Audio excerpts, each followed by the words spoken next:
All right, I rarely prescribe shrugs or direct trap work. And I thought I would chat with you guys and gals a little bit about this today. And the reason I'm addressing this is because I had someone ask. They're like, I don't think I've ever seen you do shrugs. I have done shrugs on camera every now and then. And they're like, and I don't see many of your clients doing shrugs in those vlogs over the years. Okay, also true. So they're like, what do you think about them? And here's going to be my take. I think direct trap work is overrated, and it's not because it doesn't build muscles. I want to be very clear here. You guys see me doing isolation stuff. I mean, I isolate all three heads of my delt. I do multiple bicep isolation exercises right now. So I want it to be very clear what I am saying here. I am not against isolating muscles. In fact, I think it's extremely valuable, particularly for muscle balance and aesthetics. And in the last few months, I've actually started training to improve my physique as a primary goal instead of powerlifting. Right. So when I get clients who need big traps, really big traps, my general assumption is they don't want to look good. My general assumption is they are doing it for a contact sport. So we're going to do neck work. We're going to do tons of trap work, right? To reduce concussions, to reduce the injury of breaking a neck. That's it. That is why we would want to overdevelop our traps. Now people say, well, what about for deadlifting? Deadliftings themselves build big traps. You could throw in some shrugs maybe to help with deadlift lockouts. Or for people who are struggling to maintain the bar in tight when it goes past the knee, right? The bar swings too far forward. All right, traps, lats, all those things can help tremendously with maintaining the best bar path on a deadlift. Notice that not once did I mention look good. I'm going to be perfectly clear. Anyone who's looked at classic bodybuilding and the study of aesthetics, if your goal is to have an aesthetic physique that flows with classic natural lines and classic aesthetics, the last thing in the world you would want is overdeveloped traps.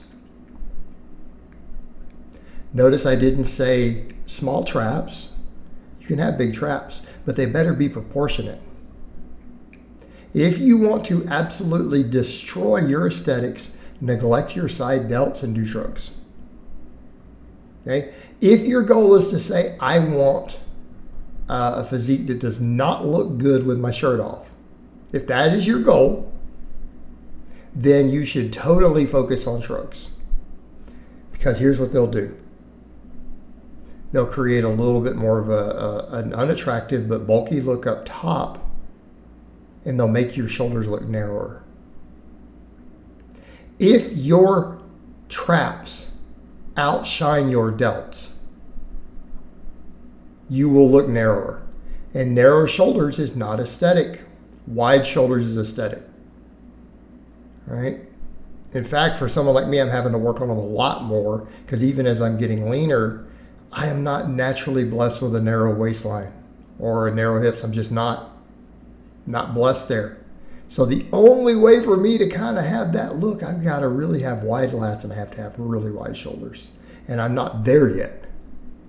So if people notice one of the things as I'm getting leaner, obviously the loose skin around the waist, I don't look as wide in the shoulders as I need to be because of my waistline width. And I'm actually super wide in person. People have commented like, I didn't think you were that wide. But on camera, I don't look it because of that.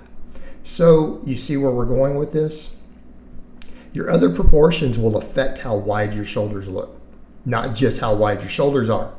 If your traps are too big, they will look narrower, just like if your waistline is too thick, they will look narrower. It will detract from your aesthetics. Again, something as you guys can clearly observe here, that I need to continue to improve upon. Okay? So that's the problem. And it's not like your traps don't get lots of work. Here's the thing. in order to keep the best proportions, you may want to skip any direct trap work, including shrugs. Why? You see me doing delt exercises here, all right? See me doing delta exercises, correct? Did a couple of them throughout this video. They all work the upper traps, every single one of them. It is almost impossible to remove traps from a side or a rear delt exercise. And I think nearly impossible, I don't mean that you're going to find a way to do it. It's that maybe in a lab setting somewhere with electrodes hooked up, it might be biologically possible.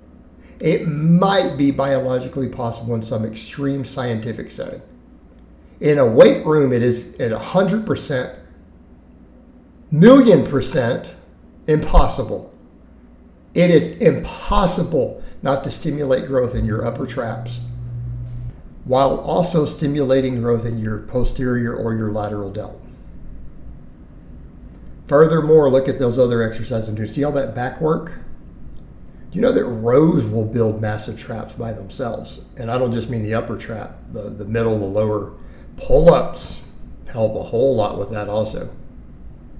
Deadlifts help build upper traps even. Okay? Plenty of guys who build big deadlifts who've never done any real trap work at all end up having really big traps from the deadlift sometimes. If you're strong, I'm not talking about when you deadlift 400, I'm talking 700 pounds or whatever. You're going to have massive traps. Almost every time with a few exceptions. Occasionally there'll be a genetic outlier there. Okay, so if all these exercises build traps, and the exercise you need to look the most aesthetic exercises, all the delt work, upright rows, laterals, rear delt flies, front raises, even overhead presses, right? All this stuff works your upper traps. See how easy it could be to get the proportions bad? And it's very hard for drug-free lifters to build big delts. That is another thing that has to be considered in the equation. When you factor that in, that it's very difficult for people who are drug-free to build big round delts, I would highly recommend that you put any effort that you were going to put into your traps, that you should put it into your side delts. You'll be a lot better off in terms of those goals.